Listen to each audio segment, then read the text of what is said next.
Meu nome é Melody Walker.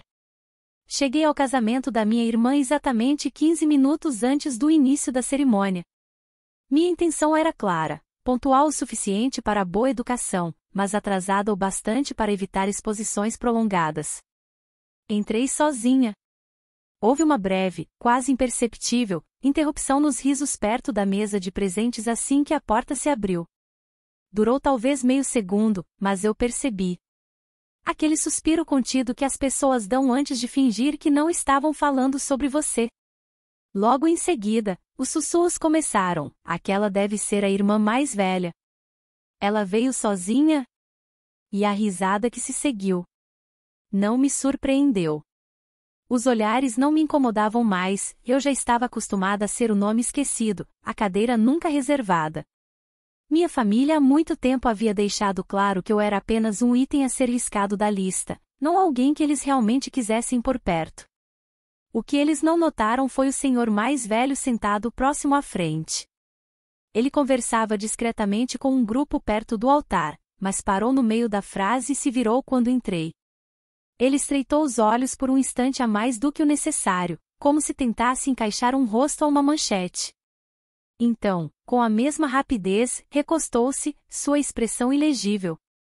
Sentei-me discretamente no fundo, sem alarde ou qualquer alvoroço, mas o vi me observando.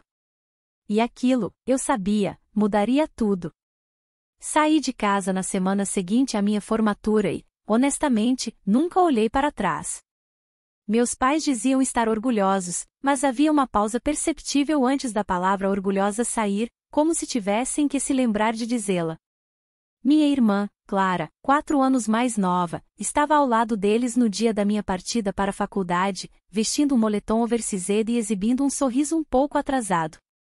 Não a culpava, ela ainda era uma criança na época, quando éramos irmãs apenas de nome e nada mais havia se colocado entre nós. A verdade é que eu não fugi. Não saí batendo a porta, não gritei. Eu simplesmente parti.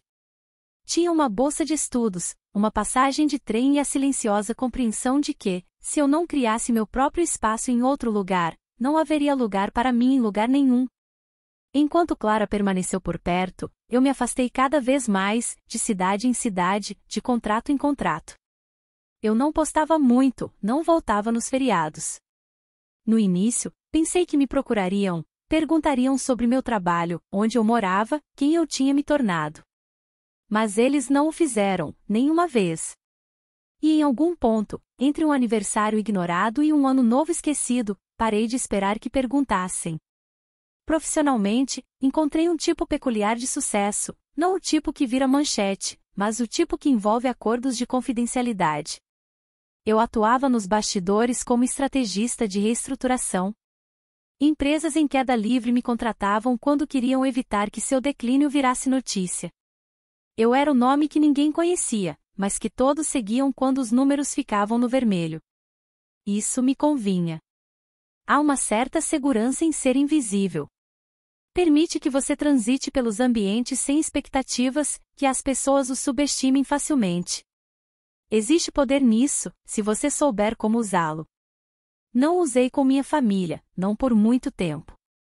Soube do noivado de Clara através de um e-mail encaminhado pela minha mãe.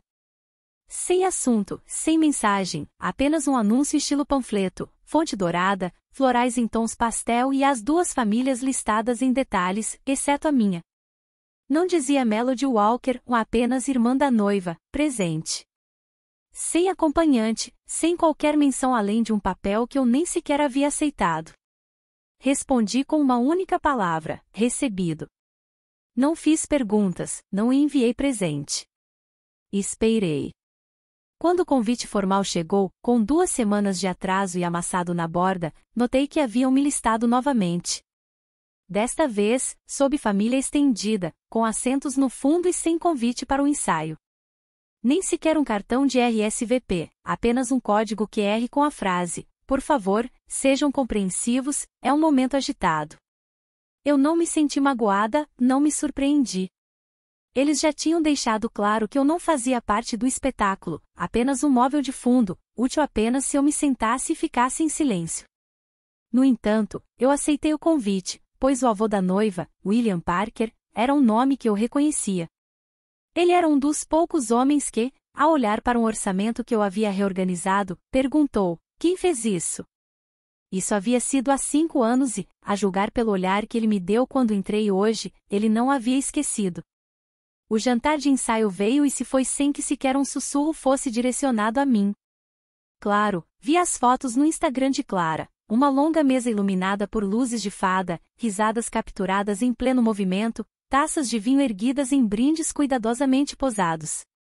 Havia cartões de nome em cada lugar, menus com bordas douradas impressos em caligrafia. Deslizei por eles lentamente, sabendo que nenhum daqueles cartões levava meu nome. Eu não esperava ser convidada, não de verdade, mas ainda assim, não dizia algo. Que minha própria irmã tivesse organizado uma celebração de união e deliberadamente me excluído. Não havia como ter sido um erro. Você não se esquece de alguém quando é família, você só os apaga de propósito. Na noite anterior ao casamento, sentei-me em um quarto de hotel silencioso, observando a chuva bater nas janelas. Eu poderia ter ido embora. Poderia ter arrumado minha mala e dirigido às 3 horas de volta para casa.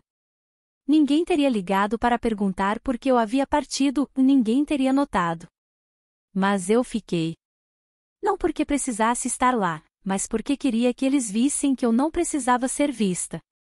No dia do casamento, vesti preto. Não um preto de luto, mas um preto de poder.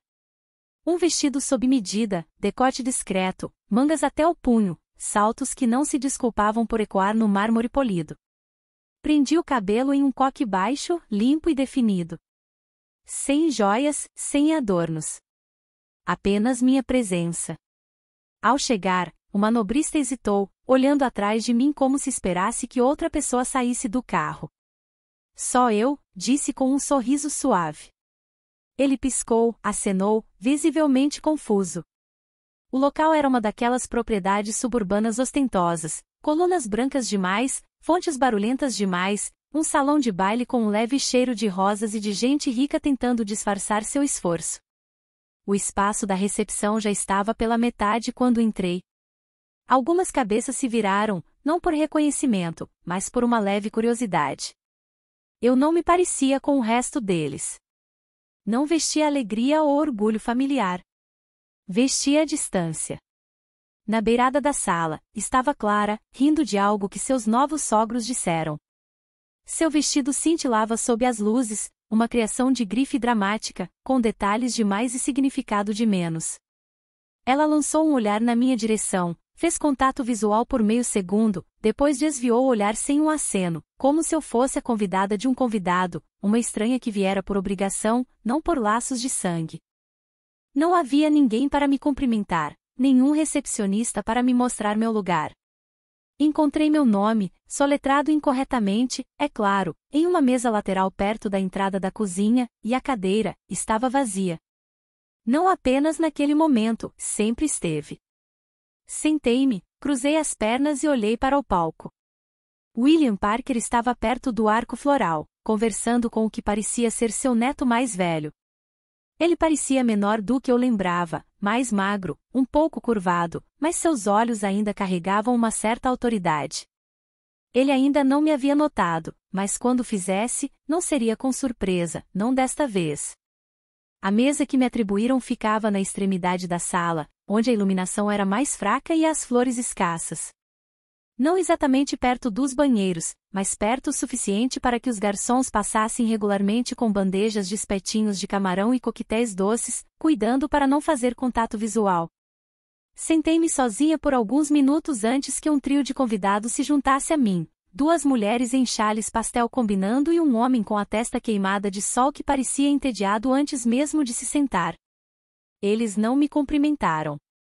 Uma das mulheres olhou para o meu cartão de nome, fez uma careta e se virou para sussurrar no ouvido da outra. Essa foi toda a nossa apresentação. Foi somente depois que o primeiro prato foi retirado que as conversas superficiais começaram. Então, você é a irmã da noiva? Perguntou o homem preguiçosamente, cutucando a borda de seu prato de salada. Sim, eu disse, sem oferecer mais nada. Ele piscou. Você viajou de longe? Não o suficiente para me atrasar. Ele sorriu, claramente não esperando uma resposta tão direta. Uma das mulheres interveio. O que você faz, querida? Pausei por um breve momento, tempo suficiente para analisar o tom por trás do querida. Não era gentil, era um interesse performático, um preenchimento social, um teste. Sou consultora de recuperação financeira, eu disse, principalmente para empresas. Suas sobrancelhas se ergueram, nitidamente desinteressadas. Então você faz imposto de renda, o homem zombou em sua bebida. Parece um desses títulos de trabalho vagos que as pessoas inventam no LinkedIn. Eu não respondi. O silêncio, quando bem utilizado, não é rendição, é estratégia. Eles preencheram o vazio com mais perguntas, sem esperar respostas. Onde eu morava, se tinha filhos, se tinha vindo sozinha. A insinuação por trás de cada pergunta era a mesma. Se eu não tinha algo brilhante para exibir, o que eu estava fazendo ali? Não importava, eu não estava ali por eles. Mas o que importava, o que me tirou da minha indiferença calculada, foi quando uma das mulheres se inclinou para a frente e disse, autossuficiente para ser ouvida, eu digo, coitada dela, você pensaria que a própria irmã a teria sentado em um lugar melhor, a menos que haja um motivo. Houve um breve silêncio na mesa, o tipo que segue uma piada afiada demais, então risadas, suaves, condescendentes e inconfundivelmente cruéis. Olhei para o outro lado do salão. Clara estava radiante na mesa principal, rodeada por sogros internos e vestidos impecáveis. Ela não havia olhado para trás uma única vez, ela não o faria. Mas outra pessoa havia. De seu assento próximo à frente, William Parker estava me observando novamente. Seus olhos não eram casuais desta vez, ele estava me estudando, as sobrancelhas ligeiramente franzidas, os lábios apertados em algo indecifrável. E então, silenciosamente, ele se levantou. Sem anúncios, sem tilintar de taças. Apenas um homem de 80 e poucos anos levantando-se lentamente no meio de um banquete de casamento e caminhando deliberadamente em direção à mesa que ninguém se importava, nossa mesa, minha mesa. Os outros se viraram, confusos, as conversas diminuíram e, pouco antes de William me alcançar, a mulher ao meu lado sussurrou, espere, é ele? Eu não respondi. Não me movi. Apenas observei enquanto a sala se alterava sob seu próprio peso. Ele parou pouco antes da mesa, uma bengala em uma mão, a outra solta ao lado do corpo. Por um momento, ninguém se moveu. Era como se a sala tivesse inspirado coletivamente e esquecido como expirar. William Parker voltou sua atenção para mim. Os outros na mesa olhavam entre nós, piscando, incertos, preparando-se para uma bronca ou talvez uma cena. Em vez disso, William fez algo que ninguém poderia ter previsto. Ele se curvou. Não aceno rígido e formal de homens velhos cumprimentando conhecidos. Não. Ele baixou a cabeça, lento e intencional, e seus ombros caíram ligeiramente. Sua voz, quando falou, era firme. Senhorita Walker, disse ele, com o tipo de reverência geralmente reservado para a realeza ou para salvadores, eu não tinha ideia de que você estava aqui hoje. Se eu soubesse, teria me certificado de que seu lugar fosse ao lado do meu. Silêncio sepulcral. Uma das mulheres ao meu lado fez um pequeno som de engasgo. O homem com a testa queimada de sol derrubou o garfo da mesa. Levantei-me lentamente, incerta se deveria, mas relutante em deixá-lo ali sozinho. Sr. Parker, eu disse, minha voz mais baixa do que eu esperava, eu não tinha certeza se você se lembraria de mim. Como eu poderia não? Ele disse, endireitando-se. Você foi a única na sala que falou claramente quando todos os outros entraram em pânico. Murmúrios se espalharam pelas mesas próximas. William gesticulou para o palco principal. Vocês todos conhecem a crise do Quarterfall, 2 anos atrás, disse ele, sem elevar a voz, mas atraindo todos os olhares. A que quase destruiu os negócios de nossa família, a que nenhum de nós conseguiu impedir. Ele olhou para mim novamente. Ela conseguiu. Eu podia sentir cada olhar na sala se voltar como uma onda. Eles não estavam mais olhando para o meu vestido, não estavam notando se eu tinha um acompanhante. Eles estavam encarando uma mulher que não haviam convidado para o ensaio, não haviam reconhecido no programa, nem sequer se preocuparam em sentar adequadamente, e percebendo, de repente, que haviam julgado tudo errado. Clara se levantou parcialmente da mesa principal, boca entreaberta em confusão. Seu novo marido sussurrou algo, mas ela não reagiu. Seu olhar estava fixo em William, em mim. William se aproximou. Perdoe o descuido, disse ele, nós lhe devemos mais do que uma cadeira nas sombras. Ele estendeu o braço e, assim, caminhei com ele pelas mesas silenciosas, pela expressão congelada da minha irmã, por cada sussurro e olhar. Ele me levou para a frente da sala e me sentou ao lado dele, o lugar reservado para o legado. Ao sentar, cruzei o olhar com a mulher de antes, a que havia dito coitada dela com um sorriso feito para ferir. Seu sorriso tinha sumido. O meu não. Eu não me regozijei, não precisei. A verdade tinha falado mais alto do que eu jamais poderia e, naquele salão de baile de rosas brancas e lustres de cristal, nada era mais ensurdecedor do que uma reverência. Os aplausos foram educados, incertos. Morreram rapidamente, como os aplausos costumam fazer quando ninguém tem certeza do que está batendo palmas ou se deveria estar batendo. Mas eu não precisava do barulho deles. Sentei-me ao lado de William pela próxima meia hora, trocando comentários discretos sobre tendências da indústria, o momento do mercado e como o neto dele havia ignorado 3 das minhas principais recomendações no último trimestre fiscal. Ele riu disso, disse que corria no sangue, sua esposa, já falecida, tinha dito o mesmo sobre ele. Clara não se aproximou, nem durante a refeição, nem durante os brindes, nem mesmo quando nossos olhos se encontraram do outro lado da sala. Ela ostentava o mesmo sorriso tenso que usava em fotos de família por anos, apenas largo o suficiente para esconder o ressentimento por trás. Mas eu sabia que ela viria. Aconteceu durante a sobremesa. Eu tinha acabado de recusar um terceiro refil de café quando senti um toque no meu ombro. Virei-me. Podemos conversar? Ela perguntou, quase num sussurro. Eu a segui até o jardim lateral, onde as luzes de festa terminavam e as cercas nos ofereciam alguma privacidade. A cauda do vestido dela prendeu no cascalho enquanto ela se virava para me encarar. Você está trabalhando com a empresa dele? Ela exigiu. Desde quando? Mantive minhas mãos unidas à minha frente. Há 5 anos. Eu não trabalhei com ela, eu a estabilizei. Silenciosamente. É assim que eu opero. Clara piscou. Você não pensou em mencionar isso para mim? Para a mamãe e o papai. Você não perguntou, eu disse suavemente. Ela soltou uma risada frustrada. Você é inacreditável. Eu vim quando fui convidada, eu disse. Eu sentei onde me mandaram. Eu não fiz cena. Eu não interrompi nada. Mas você o deixou anunciar, você o deixou te puxar para frente. Eu não o deixei fazer nada, eu disse. Ele me viu, é só. Clara se virou, braços cruzados. Eu simplesmente não entendo. Você se foi por tanto tempo, sem atualizações, sem ligações, então você aparece aqui como se fosse alguém. Inclinei a cabeça. Clara, eu nunca deixei de ser alguém. Você só parou de procurar. Isso a atingiu. Percebi pela maneira como a boca dela se abriu e fechou, como se estivesse tentando encontrar uma resposta mais suave e não conseguia. Você quer que eu me desculpe? Perguntei, por não me gabar, por não exigir espaço em uma mesa que nunca foi posta para mim? Ela não respondeu. Eu não vim para arruinar seu dia, acrescentei. Eu vim porque você é minha irmã, mesmo que não me quisesse aqui. Isso não é justo, ela disse bruscamente.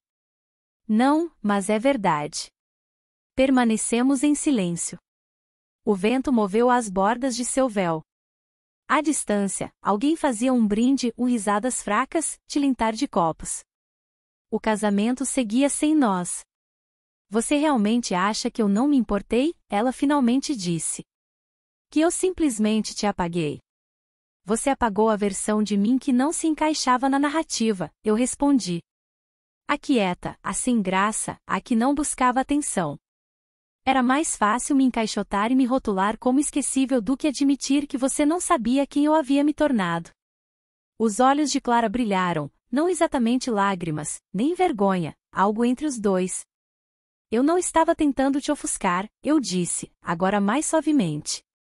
Eu nunca precisei. Ela desviou o olhar. Você ainda fez.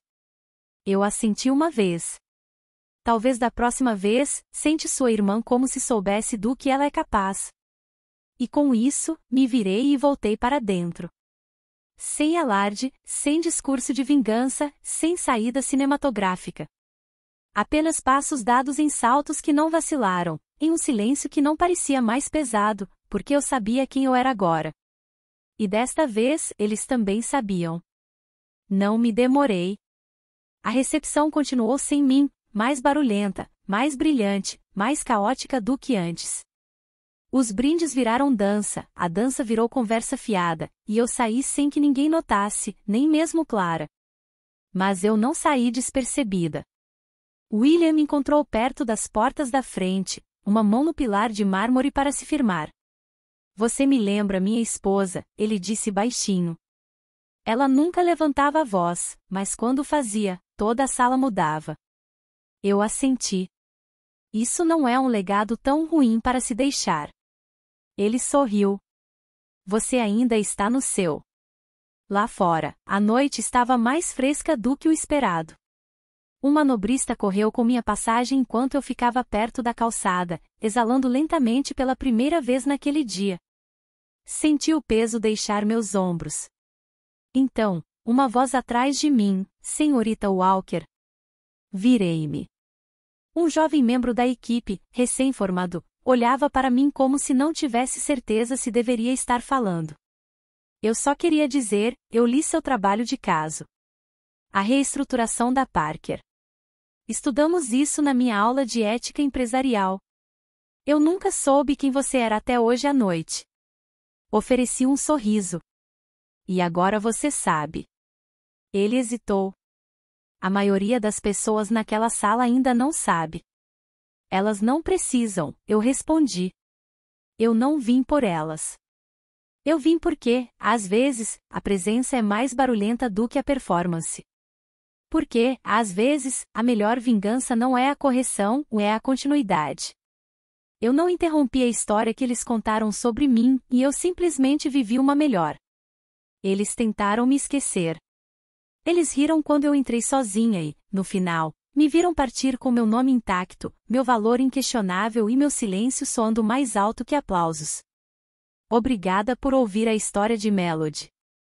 Se você gostou desse vídeo, por favor curta e compartilhe para nos apoiar a trazer mais histórias inspiradoras, e se inscreva no canal para não perder nenhum lançamento. Até o próximo vídeo.